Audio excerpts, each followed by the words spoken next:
Hello, everybody. Welcome to Stand, Speak, Shine podcast. I'm Cherie Burton. This is a podcast for those who long to feel, express, and be who they truly are. Today, we're talking about the hidden gifts of anxiety. What can often feel burdensome in our lives, or in shadow, let's just say, typically has a gift somewhere in the mix on the other side. So with anxiety, which most of us deal with from time to time in various forms, it can actually lead to a more mindful life. It can become a superpower when it's sourced the right way, especially for more sensitive people. So we're going to talk about that today with Dr. Jeanne Retief. She is originally from South Africa, but is now residing in Portugal and has had a long path herself with seeking for serenity.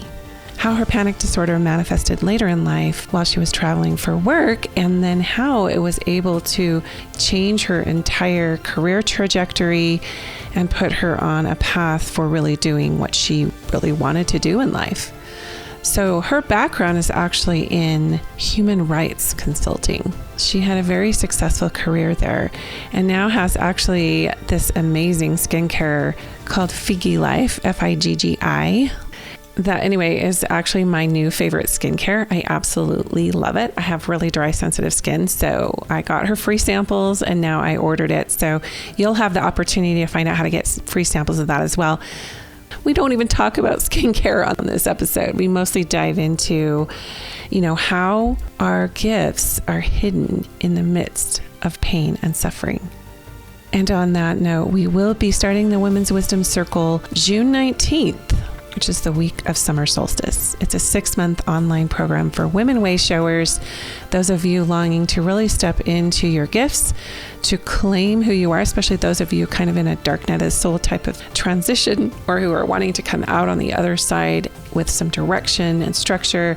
There's a great power in women aligning tribally and holding sacred circle for each other as we metamorphose and cocoon and come fully online with the expression of our gifts. So you can learn more about that by going to standspeakshine.com/WWC for Women's Wisdom Circle. Hope you join us.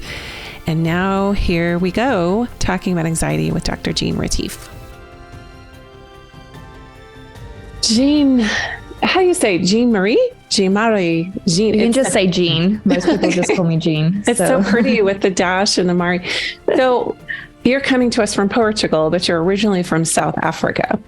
Yes, that's right. And such an eclectic, fun, diverse mix of cultures. I have a couple dear friends from South Africa, and so I recognized your accent a little bit. But tell us a little bit about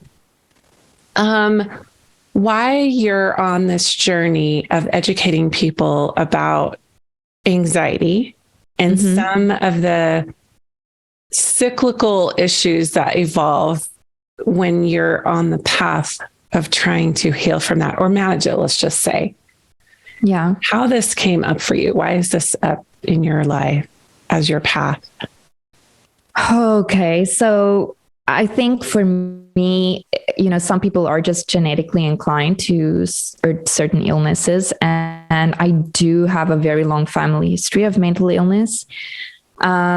But anxiety disorders often manifest because of trauma. And I was sexually abused by my grandfather when I was really young for a couple of years. And unfortunately, it happened again in my young adult years, which was the breaking point. And I had also very difficult home life situations. I was always a super anxious child.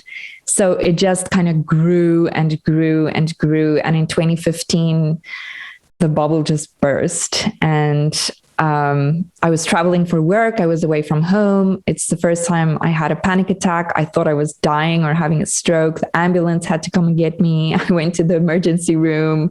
It was a horrifying experience, but that's how I eventually got diagnosed with panic disorder. I decided to take this route because previously I was in human rights. I'm a human rights consultant, but so I've always had this idea of helping others, and I've always been very passionate about this. But this one thing I did, this journey was a little selfish too, because I was so tired of being the single person in the storm.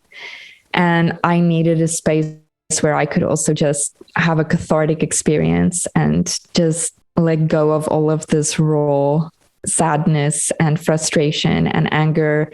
And in this journey, I realized there are so many others that are going through it. So hopefully my story can help others and give them a platform where it's okay not to be okay. Yeah. It's really interesting. Thank you for sharing that. I know that that's not probably an easy thing to talk about, but so many people have this repressed trauma, even shock, you could say, from past abuse, whether it's sexual, physical, maybe they witnessed something. I mean, and trauma is very subjective in the sense that what would be traumatic for one person wouldn't have the same effect on another. Yeah. But each of us are wired so differently, and we have such different genetic coding and life experiences and sensitivity levels. And so for you, what I found interesting with what you just shared is that it kind of reached its apex and you thought you were dying, which is usually a path of awakening or initiation to an awakening. So what I see with a lot of people who are having these quote unquote breakdowns or, their first panic attack, you could just say, it's kind of their gateway into now really healing it, because their body is just kind of saying, well, I've had it. So I want to let you know that I need you to look at a couple of things because it's too heavy. Yeah. And so sometimes people will think that they just, that there's just something so wrong with them. And we're going to go into that shame piece, right? Yeah. There's something so wrong with me, but actually, like, your body was doing such amazing work for you for all of those years to be able to kind of like let you function and all of these things, right? And then all of a sudden, when you're in a safe place or when you have readiness, there's an intelligent process to that, where all of a sudden it just like a volcano, it just comes out because you're finally ready. You're in a space of readiness to now address it. So tell us, walk us through those initial, because I know sometimes this can be such a long journey for people. Yeah. Especially because I have an older sister who, the same thing, like she had all this stored trauma. And then all of a sudden one day she just had, after a divorce with an abusive husband, she had just bottled up everything in her whole life until like held it all together really in that marriage. And then as soon as they divorced, she had all these things come out and convulsion, like panic, like disorder. And, I share this with her permission, but it was shocking for all of us because this was like mid 90s, maybe. And there just wasn't the awareness around this, that level of repressed trauma showing up as panic. Yeah. And I, before you answer, I just want to say also to our listeners, like, just if you do have panic, it doesn't always mean that you have had a severe trauma. It might mean that there's generational trauma, like at the epigenetic level that you're processing through your family line. Or it could just mean that there's another underlying, it doesn't mean that you have to go back into a deep dive into your past to see what trauma there is. We all hold varying levels of a breaking point, if you will, but we've all experienced our own trauma. So take us back to your journey once that was revealed. I mean, I'm sure you're at the hospital, they told you, what was going on. How did that sit with you? What was your initial reaction to that? Well, I didn't really find out I had panic disorder until a couple of months later, because when I was brought into the ER, I was in such a state of distress. The doctors were convinced that I had taken some kind of drug and I was like overdosing or high or something. So they just kept screaming at me, like, you have to tell us what you took. You have to tell us what you took so we can help you. And wow. And I'm trying to just in my mind space survive. I have my whole life flashing in front of me. I mean, I'm a 2-hour flight from home. I don't have my phone with me. I have nobody to call. So after that happened, obviously all the tests ensued. Oh no, you have a heart problem. You have to do all of these tests. No, we think it's something with your stomach. You have to swallow a camera. And so I went through so many tests and so many hours and days of just wondering, am I ever going to be normal again? And then all of a sudden it all went to, okay, you have anxiety. And I was like, what? You just put me through all of this. I literally nearly died. And now you're telling me I have anxiety. Like, I am literally a mentor in my life. Like, that's what I do for my job. And I talk about these things. And now you're telling me I have it. It's impossible. It's so funny. It's like your soul kind of orients you to that before you have awareness that that's your path. It's cloaked in what you've walked through, right? Yeah. So I had a really hard time accepting it, because you have to understand like what your body goes through and what your mind goes through when you're having these panic attacks. And at this stage, I was having rolling panic attacks. So I never had off moments. I was so exhausted because I couldn't sleep. I couldn't eat. I would have this wave of panic come and it would subside a little bit, and and it was just continuing and continuing. So you're in such a state of, I'm dying. Like I remember one minute I was sitting in another doctor's waiting room, waiting for another test result. And I thought to myself, it's okay. I just want to die. If I can just die here, if I can just fall on the floor, at least it would be over. At least I wouldn't feel like this anymore. At least I wouldn't have this fear. It's so indescribable what you go through when you're having these panic attacks. And then for somebody to tell you, oh, it's just anxiety, it makes it all feel so insignificant. It just minimizes the pain, right? Yeah. So eventually I know when we were talking before, you were just kind of moving in and out of like alternative healing methods. And then you had some resistance to actually going on medication, which I would love to explore, because I see this a lot. Because you and I are both in more of the integrative approach, where we really respect traditional healthcare and medicine, Western medicine, if you want to call it. But we also know, that there's other ways to be well. That meeting in the middle can be it's a pendulum that shifts for a lot of people when they're trying to get answers. Yeah, I mean, for me, it was really difficult to accept that I had to take medication for this, because, what I didn't understand then, and what I am able to look back and see now, is that, we always say, for example, you have a broken leg, right? You can see the leg is broken. You need some medication to quell the pain and the inflammation. But with something of a mental nature, you can't see it. Yeah. So it's so difficult to make it tangible and real and to explain it. So I had to go through the 5 stages of grief, and I was stuck in denial and bargaining for 5 years. Wow. So I did not deal well with my diagnosis. And with that came the medication. And I'm always reluctant to talk about it, because even still now, so many years later, loved ones, close family relatives, people will have such opinions about the medication that you take. They will say things like, oh, do you know what that does to your body?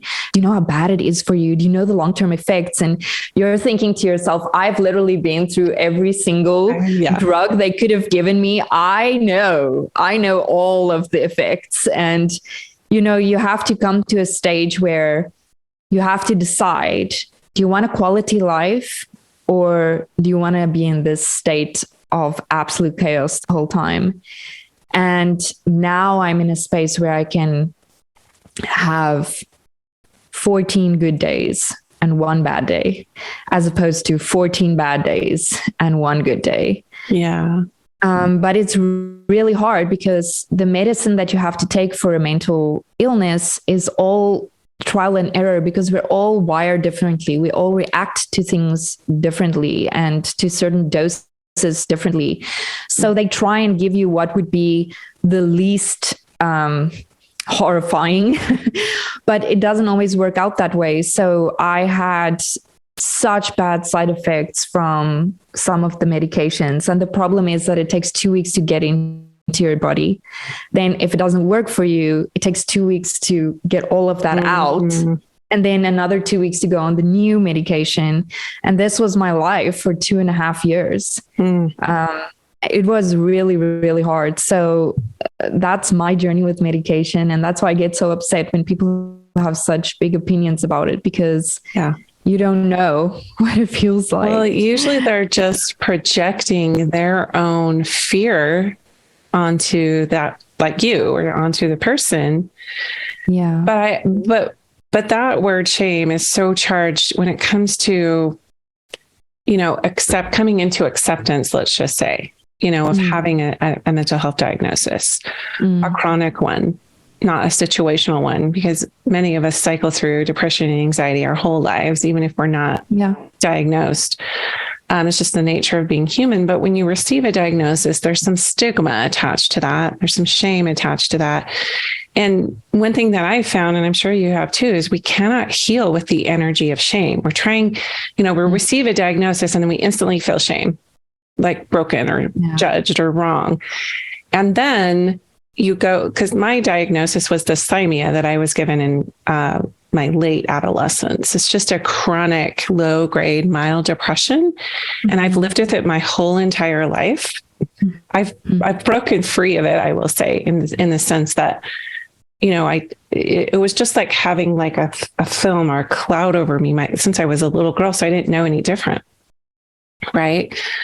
But I remember just feeling like, I'm fundamentally flawed. Like I'm going to have to quote unquote fight this my whole life. For me, I had to release the shame. I had to make friends with this foe or this, because there's a difference between like saying I am depressed versus I have depression in me. So I had to disidentify with the label or the disease of it and just say, I have a tendency towards dysthymia. That's not who I am. Were you able to, because we can't heal with shame, right? So I know you've been on this beautiful healing path. Like you definitely have overcome so much of this. And even without even with the medication or without the medication, you still had to come to a place where you were like, I am not this. I am not this anxiety. This is just what I'm experiencing. Yeah. For me, I tried really hard to get to that place, but it didn't work for me because I was having continuous relapses, even trying to think that way. But I have to just preface that by we all heal in different ways. And it's really important that you see what works for you. What worked for me was accepting that this is really such a beautiful gift that has been given to me, because with all the bad comes a lot of good, because the panic disorder makes me unbelievably sensitive and perceptive. And that gives me a really good business mind, because I'm able to really discern what people are thinking, how are they acting, why are they acting that way. And that's something that not everybody can do. We all have different talents.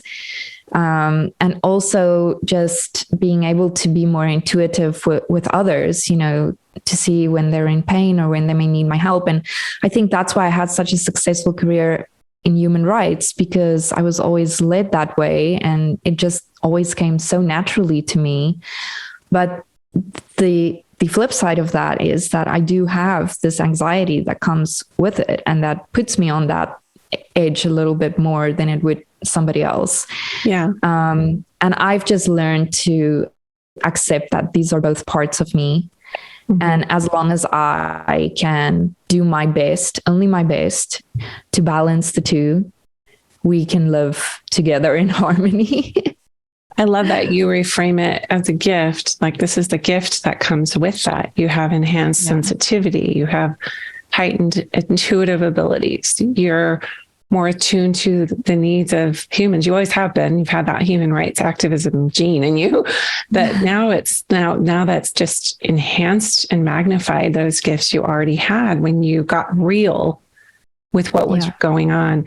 I think kind of where I was going with that is when we resist what already is, that's when we experience more of the pain, like we prolong the pain.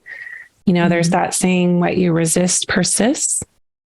So when I made friends with it, and I'm like, I could either just like keep fighting this inside of me, or just be like, thank you for what you're teaching me. Very similar to what you're saying. Thank you for what you're teaching me and showing me.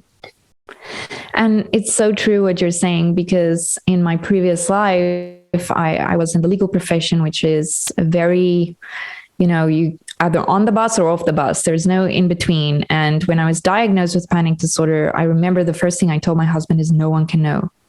We cannot, like, everything else was wrong with me except that. Like, I don't care if you have to tell somebody that I broke a leg, but we cannot we can't say anything. And also in that kind of profession and that corporate kind of environment, it's not very conducive to admitting something like that, because then you're lesser than, or you're not as capable as. So I was dealing with hiding that for such a long time.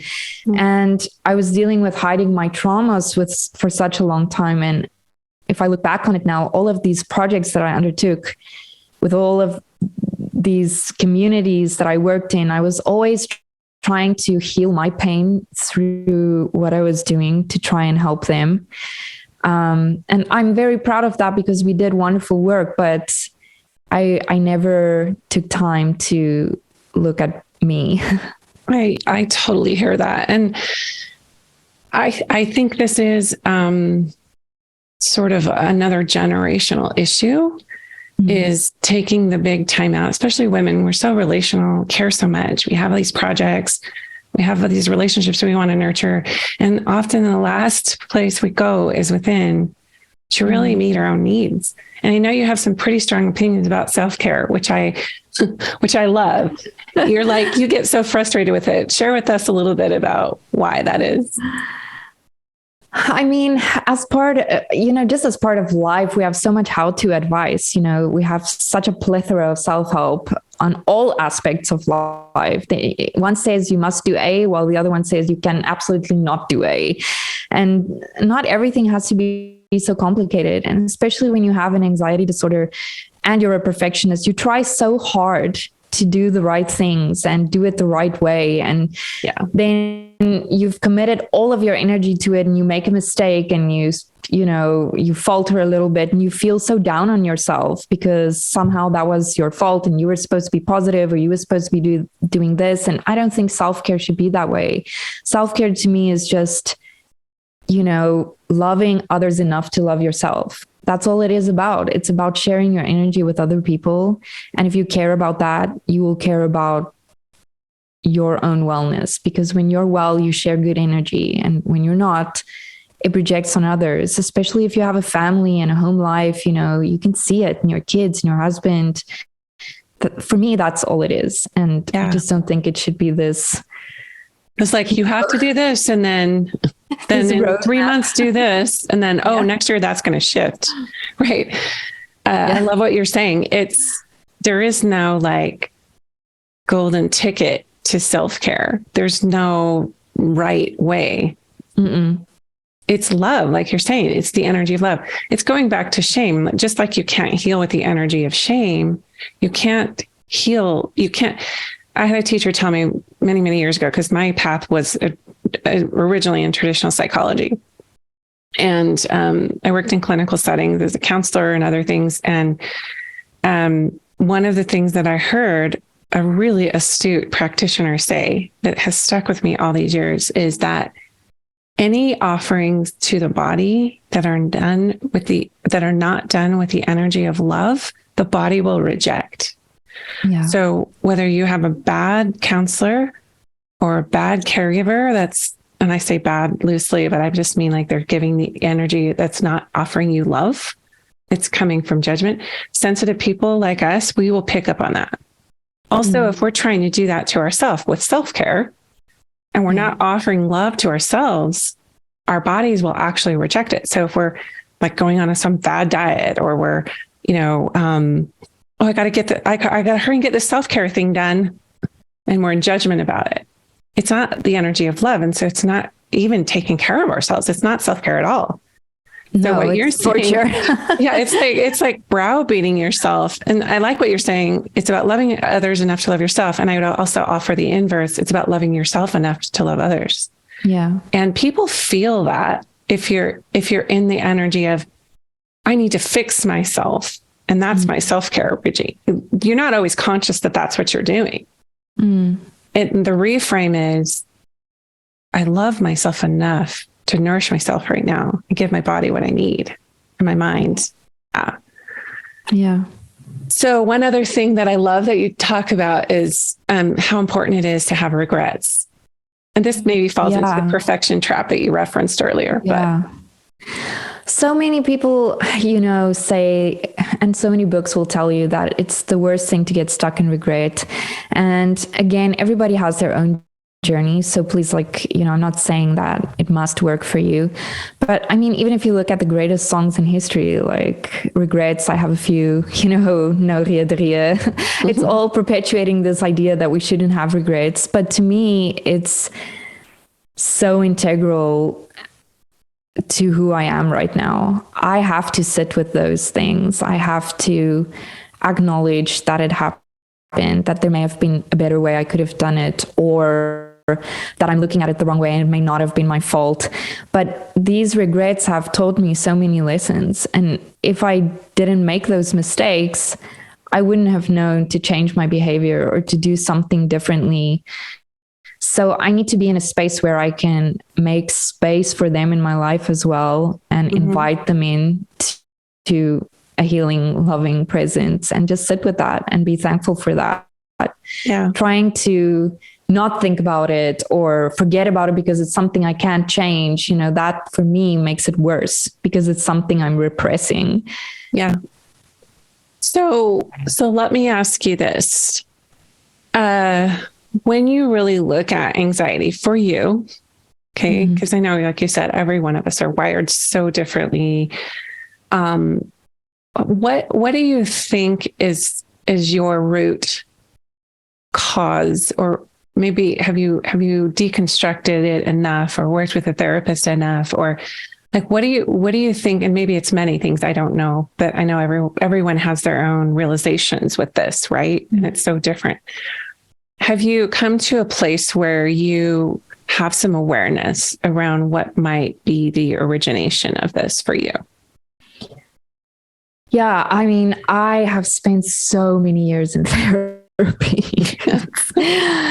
I actually, from last year, started taking a break from therapy in consultation with my psychiatrist. And he agreed that sometimes it's okay to take a break because you just need to be alone in your own head a little bit, But yeah, for me, definitely 100%.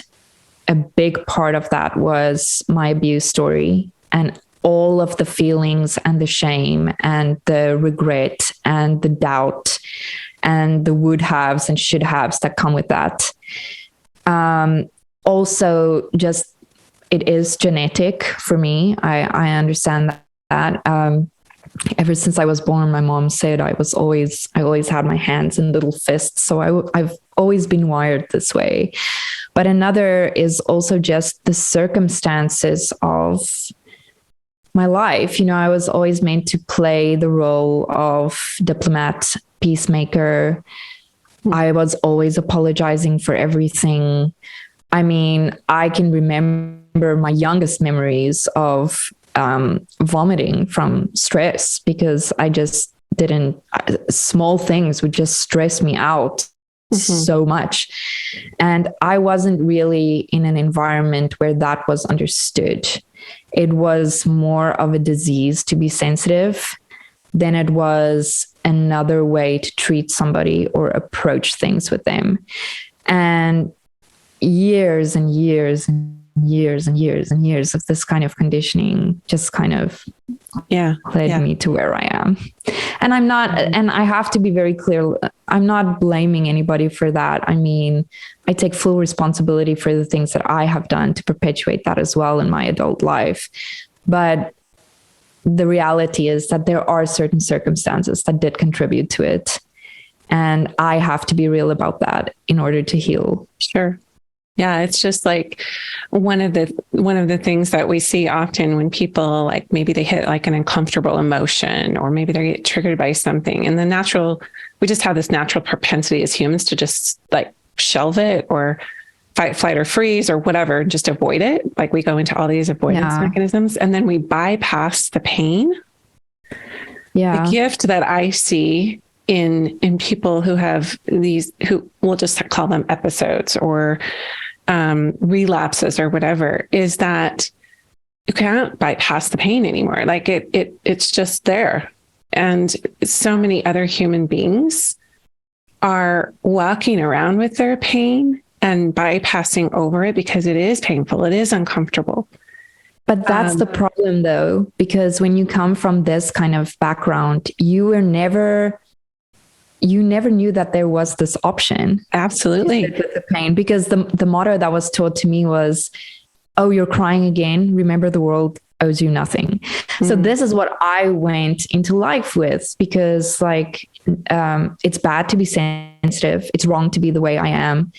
The world owes me nothing, and I shouldn't be bothering other people with my tears, you know? Yeah. So you don't know. And that's what causes, I think, this to be so severe and so hurtful, because if you don't know any better, you don't know how to seek the better. Right. Am I making sense? Oh, that totally. Yes. Because really the worst kind of trauma, I mean, I'm not minimizing any forms of overt trauma that are like perpetrator victim, but when we can't be ourselves over time, chronically, that is, according to Dr. Gabor Mate, who is one of the world's leading experts on trauma, that is the worst kind of trauma. Is to have to shut parts of you down over time and not fully be yourself. You lose your own reality. Yes. Yeah. Yes. And we assimilate into a culture where we're expected to conform in certain ways. And we do it to survive. But at some point we reach this place of, and some people will live their entire lives and never be able to. And that's sad. Like, that really is so sad. So one thing before we move forward, I know it's important to find the right healthcare provider. And sometimes that can fuel the problem if it's not a good fit, because you're in such a vulnerable condition. You might not have the wherewithal to say, like, this person is not working for me. This is not a good fit. What would you say? How would you kind of know if it is or isn't a good fit working with a medical I would say the first huge red flag for me is any healthcare provider that is pressuring you to take a certain medication or pressuring you to go a certain route. If they really care about you, and I've been blessed with really amazing psychiatrists and psychologists that have really made a difference in my life. But it's because they were always willing to work with me. If they saw I was uncomfortable with something, they were always willing to compromise and say, okay, you know what? Let's try it a different way. You're not comfortable with this dose? Okay, that's okay. Let's try it at the lowest dose we can. We see how it goes. If you need me, you call me. But unfortunately, not all of them are like that. So if you feel pressured, I would say for me, that would be a red flag. It's one of the most, like you're saying, the vulnerable spaces that you can be. Mm-hmm. And at the end of the day, even though they're trying to help you, you're putting that medication in your body.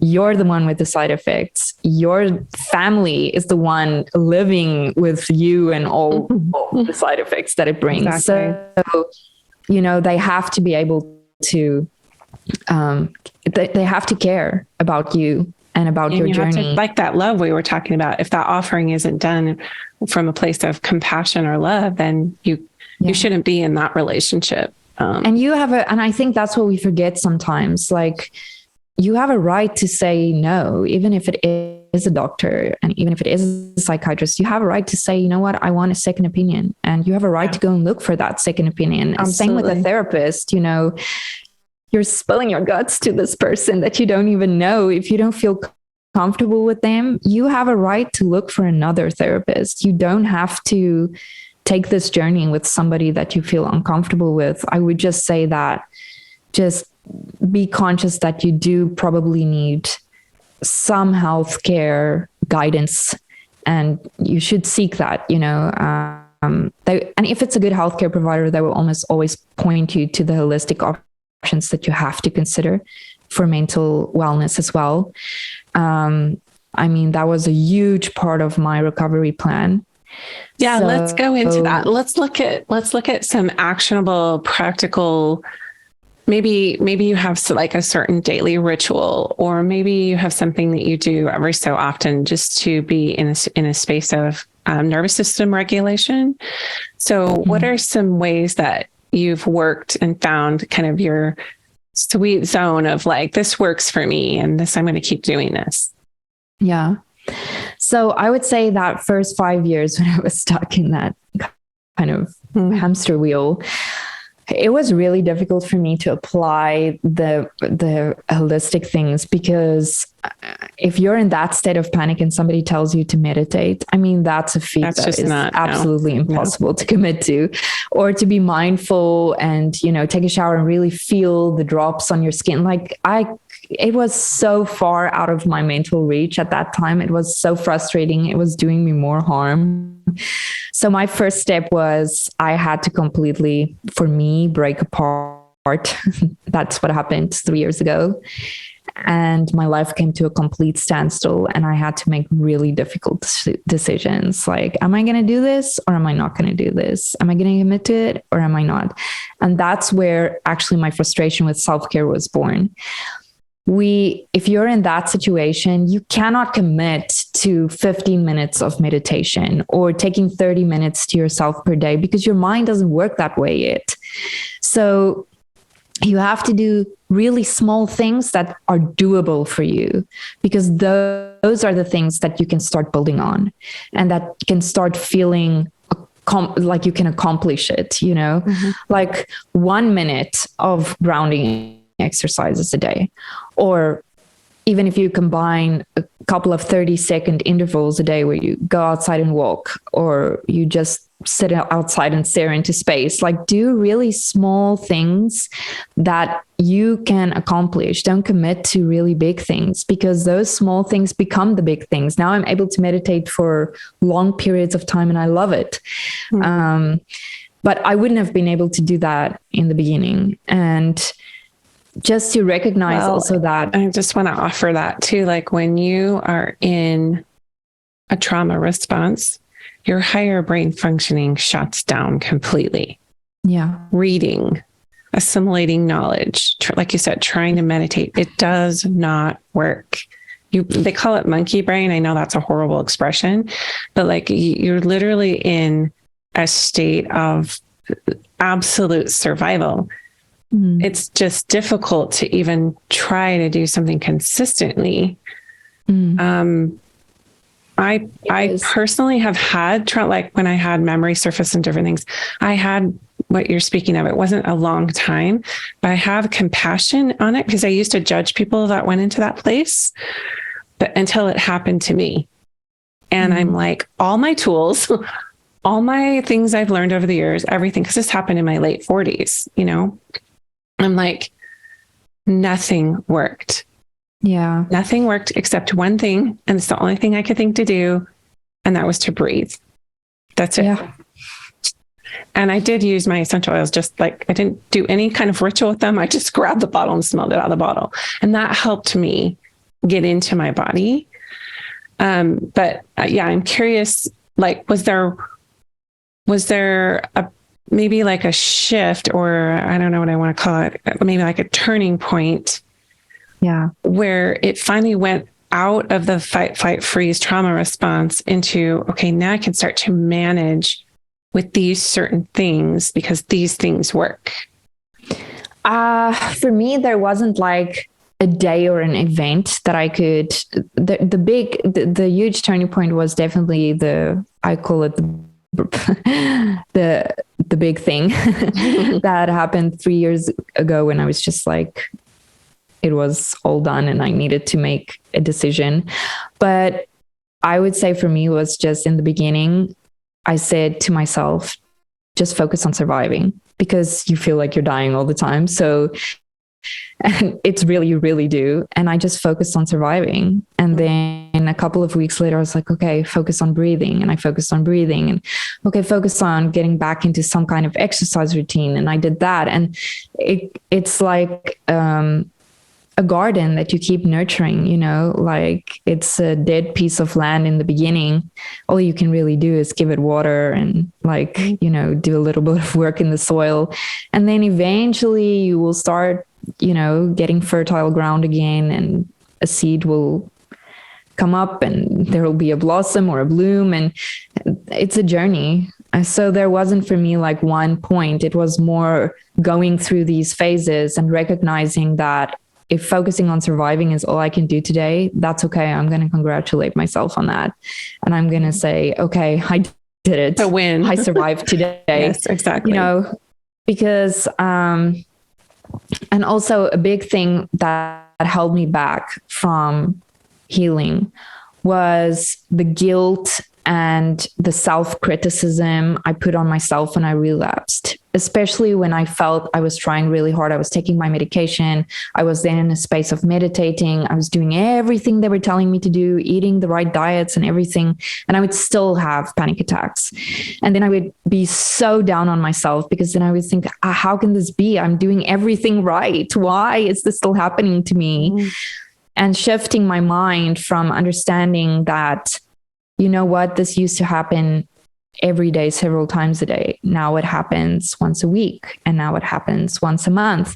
So rather just accept, hey, today was a bad day. I had a bad day. Tomorrow's another day. And know that this month you had, you know, 20 good days and 10 bad days. And your baseline state changes, right? So the bad day that you have isn't the same as the bad day you had 3 years ago.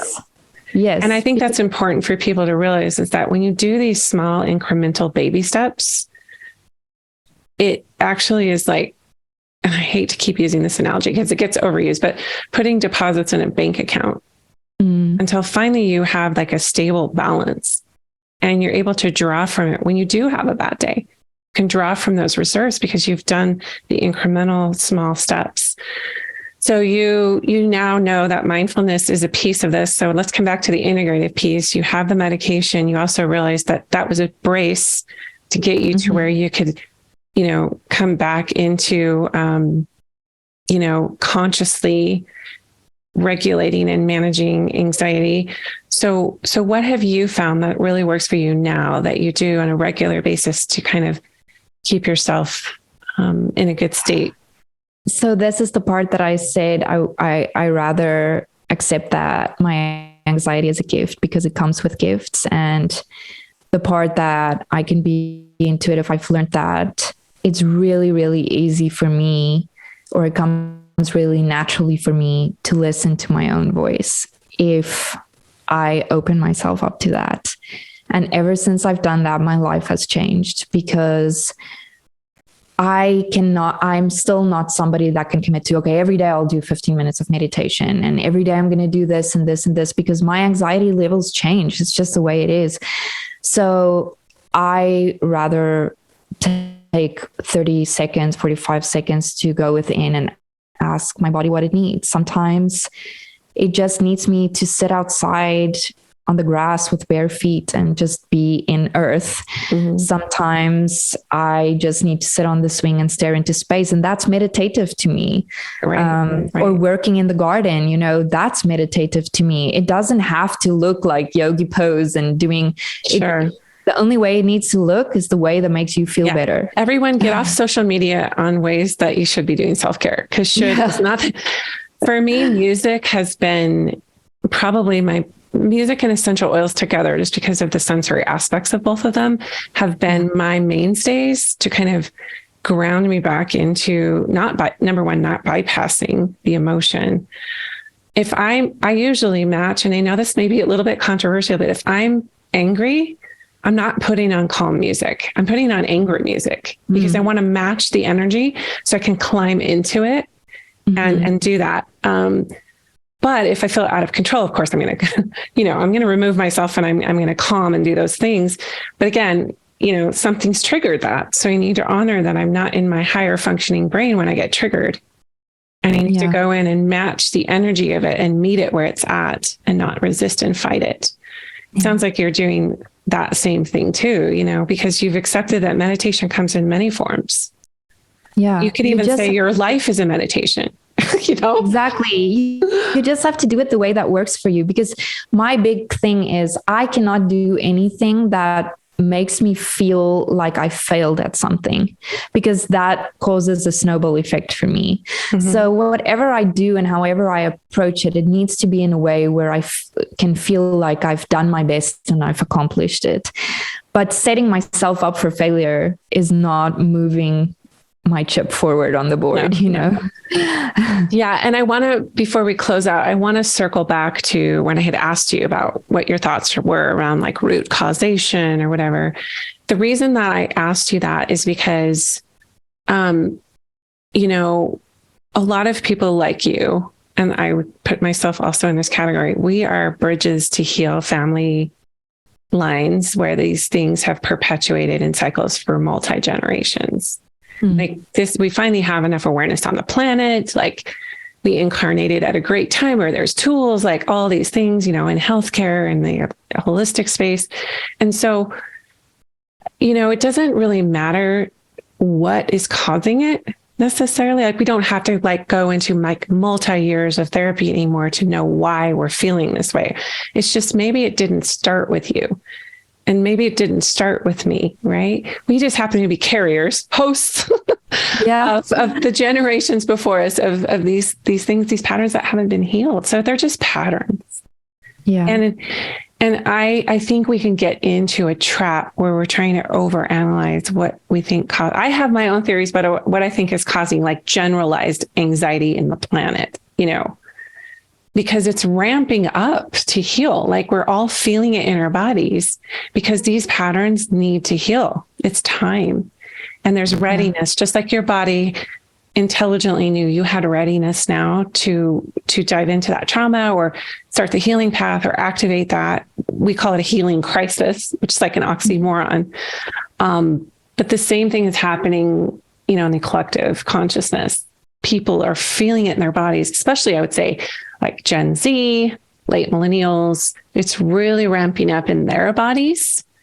And I have children in those age groups and they are telling me about with their friends and what they're seeing on social media. And it's culminating in a huge healing crisis.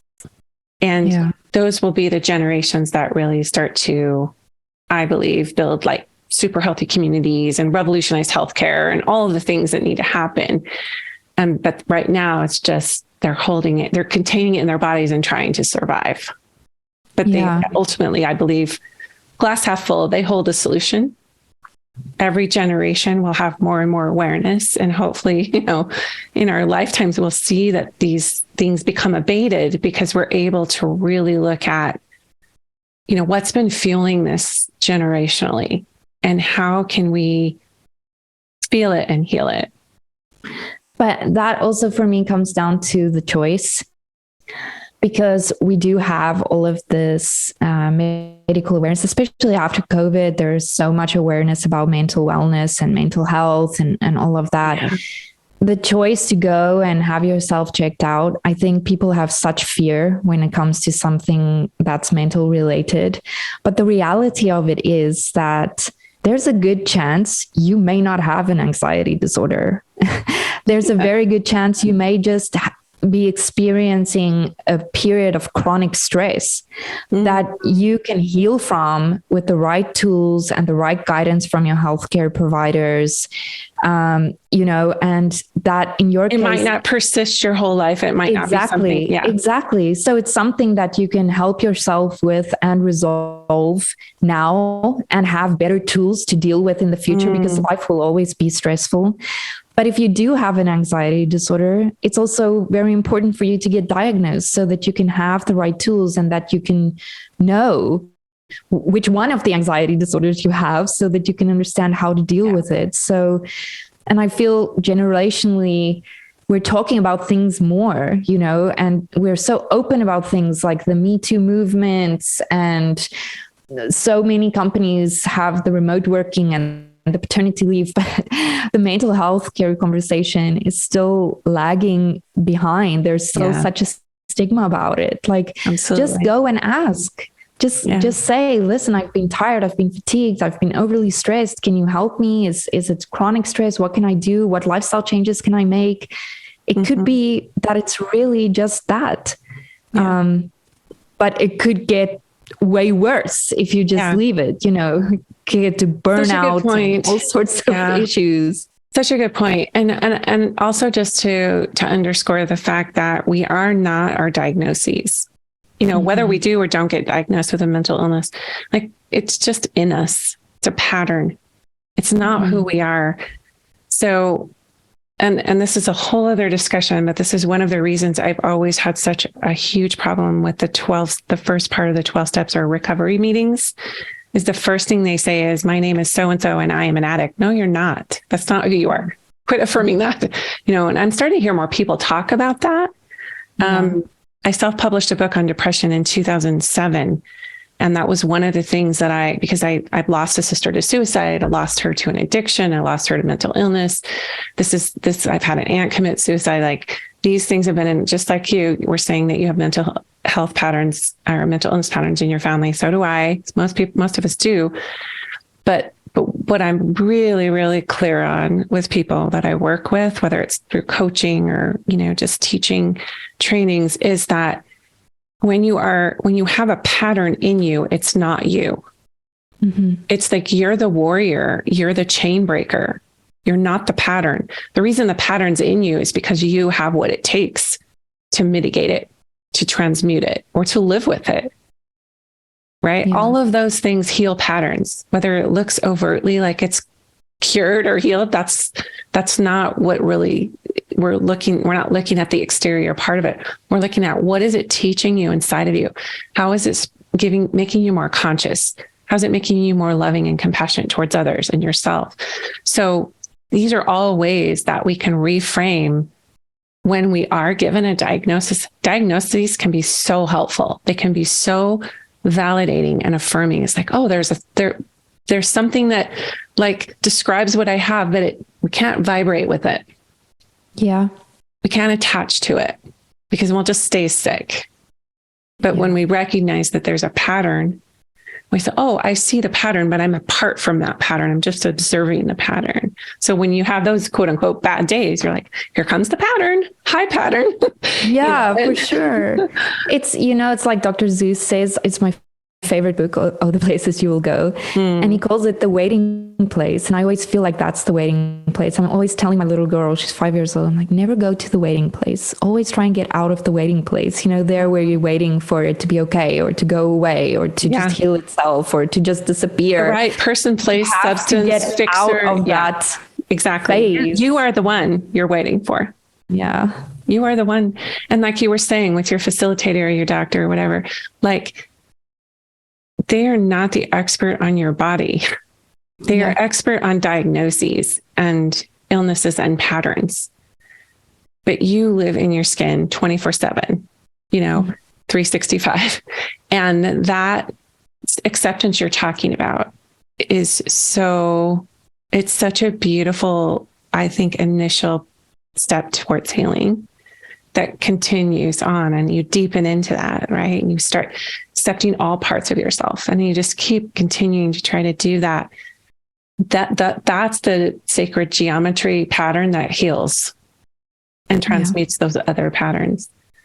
But you're not doing it wrong if the pattern persists. So everyone knows, gosh, that we even have to say, like, you're not doing it wrong. You're not doing anything wrong. Well, thank you so much, Jeanne. This was good for me to talk through, because I do have a lot of these patterns that live in me and live in my family members and my dear friends and everyone I know, basically, that come up in my coaching practice and in my work with women specifically, that because we are, again, we're culminating into a planetary healing crisis, and it's good. It's a good thing. But there's some growing pains that go along with it. And there's some baubles that we have to kind of work through. So it's great to attach to other people that are committed and conscious to their own healing, because the denial piece is really strong with a lot of humanity right now. There's a strong denial. So where can people find you online? And I know you have a special offer for our listeners, because you have a whole other thing you play in with amazing skincare for sensitive, dry skin. So why don't you share with us where we can find you and how you want to offer our listeners something really special? You can find me at figgilife.com. That's where the blog and the podcast lives. And you can find our skincare for dry and sensitive skin at figgy.eu. And the skincare is really just an ode to all of the things that manifest from a panic disorder. And one of those is really sensitive, aching, itching, burning skin. So I would like to offer your listeners a free Figgy gift package with the skincare that they can try. So they can send me a DM with your podcast name, and I'll be sure to let on Instagram, right? So they DM you on Instagram and just say Stand, Speak, Shine. Yes. In the DM, and you'll know it's, I can't wait to try it. And it's FIGGI. That's correct. Yes. And so we'll have notes in the show notes. We'll have like places and links in the show notes where people can find them. But thank you so much for your time today. Thank you for having me. Beautiful conversation. Thank you. I really appreciated Dr. Jeanne's mentioning of how shameful it can be to receive a diagnosis of mental health, and how we often resist being categorized on the soul level. Like, we don't want to be a diagnosis. We don't want to identify with a dis-ease, because at our core, we're whole, and we know that. Sometimes it can be helpful to have a diagnosis and very affirming and very validating. At the same time, it's not who we are, these diagnoses. So it can actually hinder our healing process when we over-identify with labels or disease models. So we're all on this path of just trying to have that serenity and that harmonization inside of us, chemically and spiritually and all the things physiologically. I really hope that you will join our Women's Wisdom Circle. Those of you who love this podcast, I think you are ideal people for coming in, joining our Sacred Circle, Women's Wisdom Circle, starting June 19th, going to December 1st. This is something I've been wanting to do for years, because I just see the power in gathering tribally and supporting each other on our journeys for full self-expression and self-actualization and transcendence. So you can go to standspeakshine.com/WWC for Women's Wisdom Circle to find out more about that. Read into it, see how it lands and feels in you. Reach out to me with any questions, but I have a great feeling about this. Also, please take up Dr. Jeanne on her Figgy Life skincare offer by DMing her on Instagram at Jeanne_Figgy Life, FIGGI, and mentioning Stand, Speak, Shine in that message. Or you can also just go to her website, figgilife.com, and order a free set of samples. Thanks for listening, everybody. We'll talk to you next time.